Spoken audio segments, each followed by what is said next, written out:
Shalom, Majelis Jemaat GKI Gejayan mengucapkan selamat datang di ibadah inovatif Generation. Ibadah ini dikemas dengan konsep worship wave yang menekankan aliran pujian dan perenungan dalam durasi yang singkat. Kami mengundang jemaat untuk memberi respon pada bentuk ibadah ini dengan mengisi form evaluasi yang tertera pada description box tayangan ini.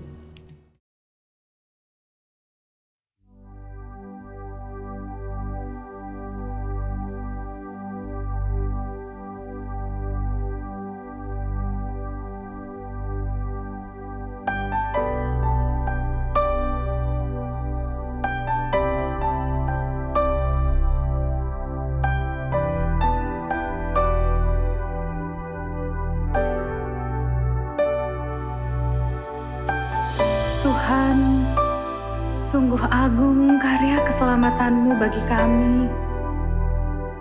Kami mau meninggikan Engkau, Tuhan penebusku. Besar mulia kasih-Mu, Kau korbankan hidup-Mu, curahkan darah-Mu sebagai ganti dosaku. Kau berikan harapan di dalam kesesakan. Agunglah perbuatan-Mu, Yesus Tuhan penebusku.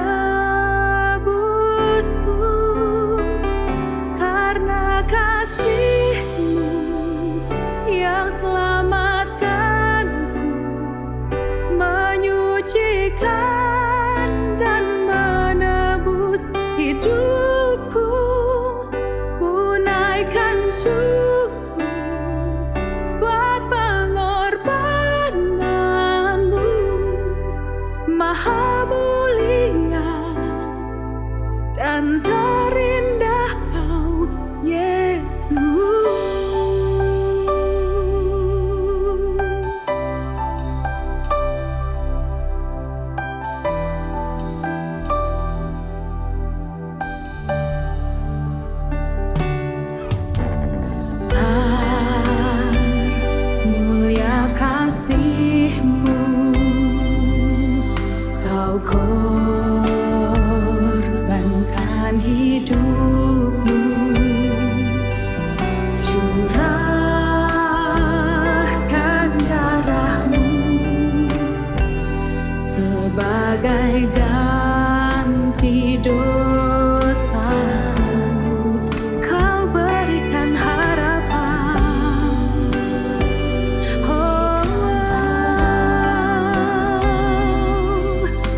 We pray for blessings, we pray for peace, comfort for family, protection while we sleep.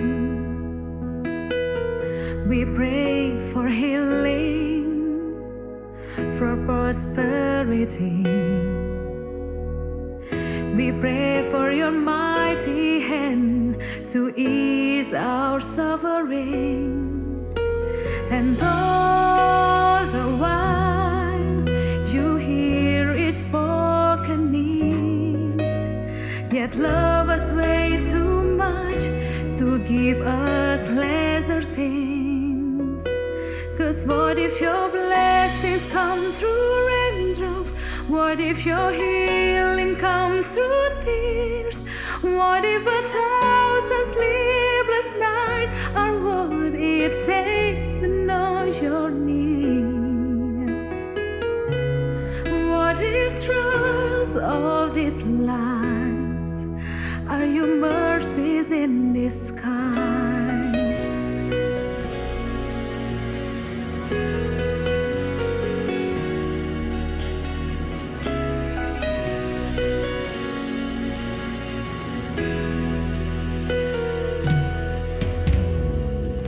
We pray for wisdom, your voice to hear, and we cry in anger when we cannot feel you near. We doubt your goodness, we doubt your love, as if every promise from your word is not enough. And all the while you hear each desperate plea, and long that we have faith to believe. 'Cause what if your blessings come through raindrops? What if your healing comes through tears? What if 1,000 sleepless nights and what it takes to know your need? And what if trials of this life are your mercies in disguise? When friends betray us, when darkness seems to win, we know the pain remains this hard. That this is not all.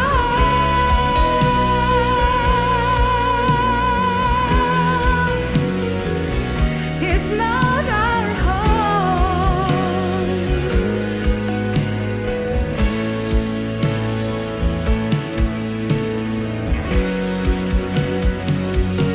'Cause what if your blessings come through raindrops? What if your healing comes through tears? What if 1,000 sleepless nights are what it takes to know your need? 'Cause what if your blessings come through raindrops? What if your healing comes through tears? What if 1,000 sleepless nights are what it takes to know your need?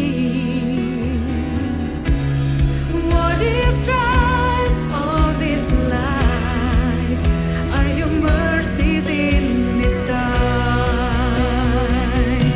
'Cause what if your blessings come through raindrops? What if your healing comes through tears? What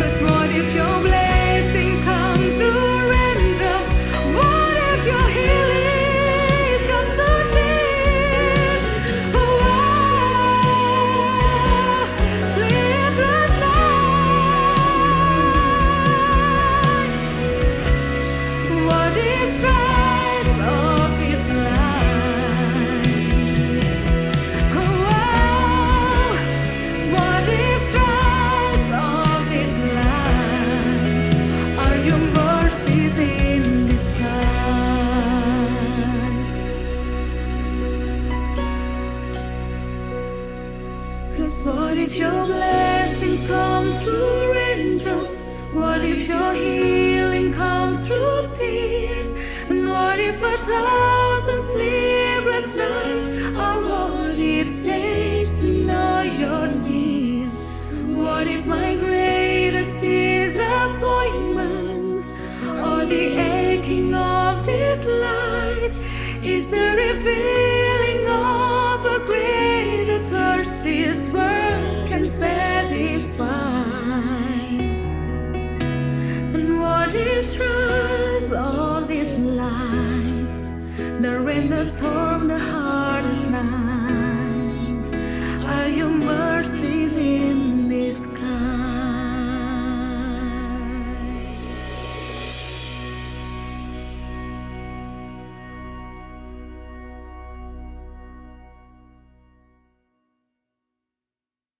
Salah satu kalimat berkat yang biasanya kita ingat ketika kita mengikuti ibadah dan berulang kali memang kalimat ini dipakai di dalam liturgi ialah Bilangan 6 ayat 24 sampai dengan 26. Tuhan memberkati engkau dan melindungi engkau. Tuhan menyinari engkau dengan wajahnya dan memberi engkau kasih karunia. Tuhan menghadapkan wajahnya kepadamu dan memberi engkau damai sejahtera. Menarik ya? Di ayat ini tidak ada tulisan mengenai engkau akan mendapatkan A atau B. Tetapi justru dari rumusan ini ada satu hal yang jelas di sana dikatakan bahwa Tuhan Allah itu tidak akan memalingkan mukanya. Tuhan Allah itu tidak akan membuang muka. Dia akan menghadapkan dan dari situ ada kasih karunia, ada damai sejahtera. Nah, mari kita ingat ketika dalam pengalaman kita ingin menjumpai seseorang atau dari jauh sudah nampak seseorang begitu. Ketika kita mendekat ke sana, kita sudah bersiap untuk menyapa. Halo, gitu ya. Ya, ternyata orang yang kita sapa ini tidak merespon dengan cara yang sama excited dengan kita. Bahkan yang lebih menyakitkan lagi adalah orang tersebut membuang muka. Nah, bayangkan, ingat pengalaman ini, pengalaman dibuangi muka ya, apa bahasa Indonesia yang tepat ya. Orang membuang mukanya. Lalu kemudian kita mungkin diam dan dalam diam itu kita mulai merenung. Apa yang salah denganku? Apa yang kurang? Kenapa dia yang begitu jadi sekarang seperti ini? Tetapi saudaraku, kiranya pengalaman atau bayangan ini menolong kita ya untuk membayangkan betapa pentingnya Allah yang memandang kita. Karena itu berarti bahwa Ia Allah yang mau melihat kita sekalipun mungkin saat ini kita sedang merasa aku tidak layak. Aku tidak siap. Aku tidak bisa bertemu dengan Tuhan dengan cara seperti ini. Nah, saudara-saudara, selain bicara soal Allah yang mau memandang kita, Allah yang melayakkan kita, kalimat berkat ini sebenarnya mau menegaskan satu hal, bahwa berkat Tuhan pertama-tama dan utama bukan soal apa yang saya dan saudara dapatkan. Tetapi justru berkat Tuhan itu diucapkan di dalam kesadaran bahwa Dia Allah yang menjanjikan itu, sekaligus ketika kalimat berkat itu diucapkan, Ia saat ini ada di sini bersama-sama dengan kita. Kalimat ini bicara soal kita ada di dalam relasi yang lekat erat dengan Tuhan. Nah, justru dari bayangan ini seharusnya kita mulai sadar bahwa rasa-rasanya tidak pantas ketika kita hidup bergaul dengan Tuhan katanya, lalu kemudian relasi yang mau kita bangun ialah relasi umpan. Saya memberikan satu kepada Tuhan, lalu saya membayangkan saya dapat dua. Saya memberikan waktu saya sekian jam, tetapi saya membayangkan usaha saya, apa bisnis saya, segala sesuatu yang saya lakukan akan berkali-kali lipat. Dan jika tidak, maka saya akan kecewa. Saya akan marah. Ingat ya Tuhan ya, saya berikan sekitar sekian ratus rupiah, begitu. Maka bayangan saya ini kembali sekitar berapa? Hitung ya Tuhan ya. Nah, saudara-saudaraku, tidak pantaslah relasi ini kita pelihara dengan relasi kita dalam Tuhan. Oke, saya memberi sekian, umpannya saya berharap sekian yang saya dapatkan. Nah, bicara soal relasi lekat erat dengan Tuhan, harus kita akui Seberapapun kita berjuang untuk relasi lekat erat dengan Tuhan itu, seberapapun kita tahu bahwa Tuhan yang berjanji itu akan memenuhi janjinya, ada dua hal setidaknya yang menjadi tantangan. Yang pertama ialah penderitaan, dan yang kedua ialah kuasa dosa. Rasul Paulus dalam Roma pasal 8 ayat 35, ayat 37 dan 38 mengundang kita untuk dengan keyakinan iman penuh datang kepada Tuhan dan berkata, siapakah yang akan memisahkan kita dari kasih Kristus? Penindasan atau kesesakan, atau penganiayaan, atau kelaparan, atau ketelanjangan, atau bahaya, atau pedang. Sebab aku yakin bahwa baik maut maupun hidup, baik malaikat-malaikat maupun pemerintah-pemerintah, baik yang ada sekarang maupun yang akan datang, atau kuasa-kuasa baik yang di atas maupun yang di bawah, ataupun sesuatu makhluk lain, tidak akan dapat memisahkan kita dari kasih Allah yang ada di dalam Kristus Yesus, Tuhan kita. Kita tidak dapat terpisahkan dari kasih Allah sekalipun saat di dunia kita hidup dalam penderitaan ataupun kuasa dosa berupaya untuk terus menarik kita. Marilah kita lihat di sekeliling kita. Ada anak muda yang seharusnya bisa menjalani masa mudanya dengan fokus pada diri atau mungkin studi dan karirnya. Tetapi anak muda ini harus menghabiskan sebagian besar waktunya untuk merawat orang tua yang terkasih, bahkan bekerja untuk memenuhi kebutuhan keluarga. Ada juga orang yang berupaya di dalam keyakinan imannya untuk percaya teguh kepada Kristus, tetapi lingkungan sekitar tidak mendukung, bahkan dengan berbagai cara ia ditekan. Jabatannya tidak bisa untuk naik, kemudian di lingkungan sekitar ia tidak mendapatkan dukungan untuk menyelenggarakan ibadah persekutuan di rumah. Ia harus berjuang sedemikian rupa. Tetapi saudara-saudara, keadaan menderita ini seharusnya menjadi bukti apa yang dikatakan oleh Rasul Paulus, tetapi sekaligus juga mengingatkan kita bahwa kasih dan penderitaan bukanlah suatu keadaan di mana yang lain ini menghilangkan yang lain. Justru di dalam penderitaan itulah kasih Allah menjadi nyata. Begitu juga perkataan Rasul Paulus. Kasih bukanlah janji bahwa oke, kita akan mengalami dunia, menjalani hidup ini dalam keadaan yang tidak tertekan, tidak ada penderitaan. Tetapi justru lewat kasih inilah Allah mengundang kita untuk masuk di dalam relasi dengannya. Dan kemudian kita ingat bahwa Alkitab juga terus memberikan kesaksian bahwa Allah yang penuh kasih itu adalah Allah yang terus berkehendak untuk membebaskan umatnya. Mari ingat perjalanan dari Mesir menuju Kanaan. Itu perjalanan kasih sekaligus perjalanan penderitaan. Juga pembuangan di Babel yang membuat orang-orang bangsa Yahudi merasa dan mempertanyakan di mana Tuhan? Mengapa kita mengalami keadaan yang buruk seperti ini? Tetapi Tuhan akhirnya membebaskan. Dan pengalaman puncak dari pembebasan itu bisa kita saksikan melalui Kristus Yesus.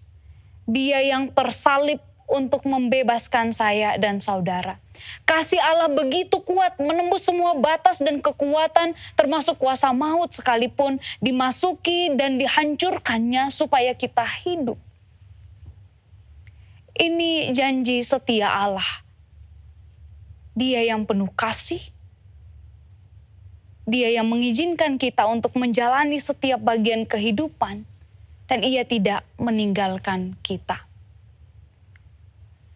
Mungkin pengalaman hidup mengantarkan kita untuk terus bertanya, bagaimana jika Tuhan tidak menolong? Katanya aku diberkati dan berkat itu tanda bahwa aku ada di dalam relasi dengan Tuhan dan Dia mau memelihara aku.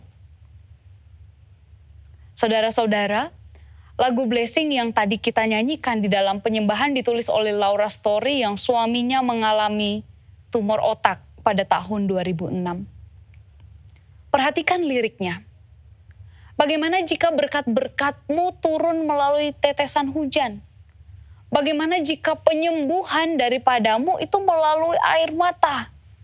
Bagaimana jika ribuan malam tanpa tidur adalah cara untuk dekat denganmu?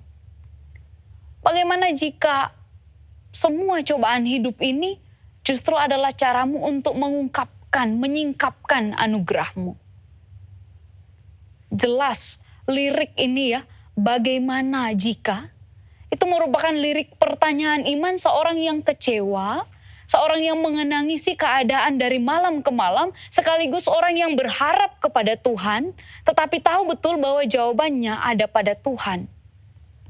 Pertanyaan iman, apakah malam-malam yang penuh kegelisahan ini memang perlu ditempuh agar aku bisa bertemu dengan anugerah-Mu Tuhan? Pertanyaan bahwa mungkinkah semua ini ada jalan keluarnya?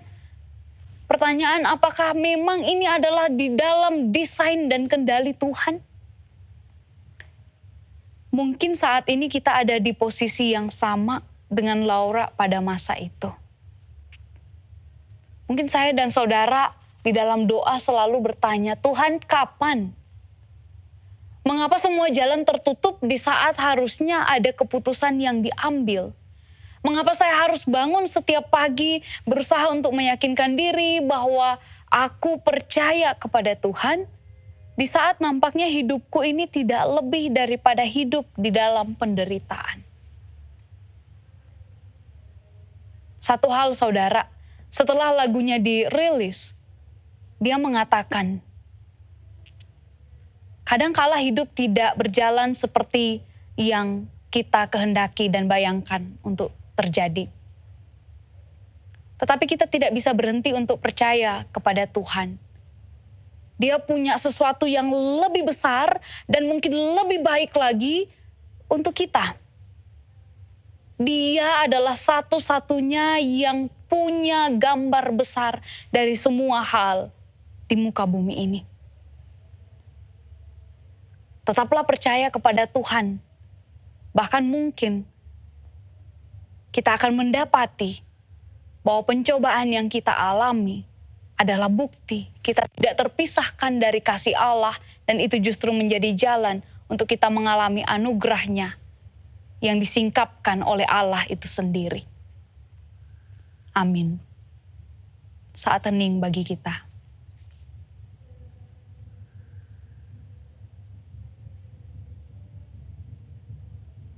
Terima kasih ya Tuhan bahwa kami diingatkan, kami tidak terpisah dari Engkau. Berkat adalah tanda bahwa Tuhan senantiasa ada bersama-sama dengan kami. Ya Tuhan mencukupkan, tetapi dalam keadaan kekurangan sekalipun, kami tidak akan terpisahkan dari Tuhan. Ya Tuhan menjaga, tetapi dalam keadaan penderitaan sekalipun, kami tidak terpisahkan dari Tuhan. Izinkan kami untuk memahami, berkat adalah tanda bahwa kami tidak terpisahkan dari Tuhan, maka sesungguhnya segala sesuatu yang kami lakukan bagi Tuhan adalah semata-mata oleh karena syukur, juga untuk memuji dan memuliakan Tuhan. Amin.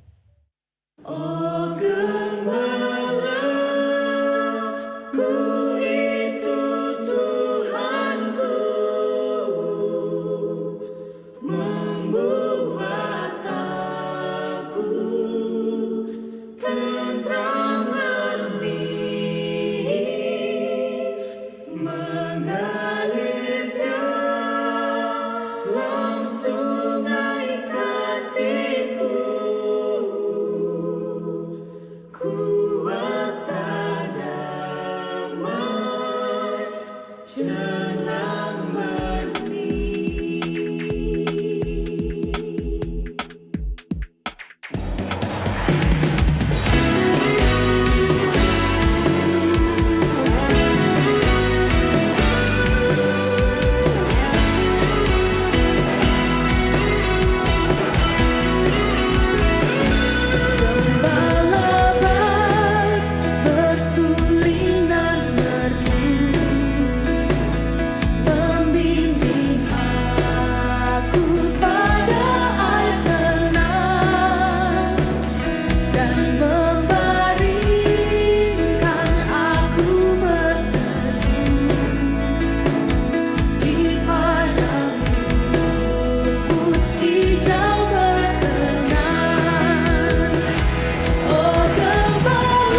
Blessing comes your raindrops.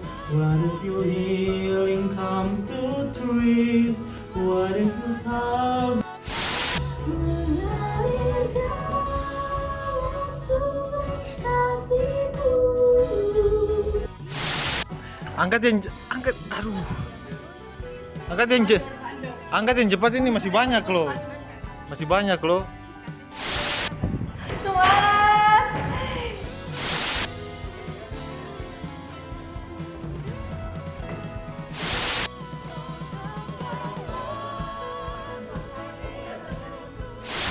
Bahwa pertanyaan harus selesai sebelum sorry bagian ini aku lanjut ulang ya.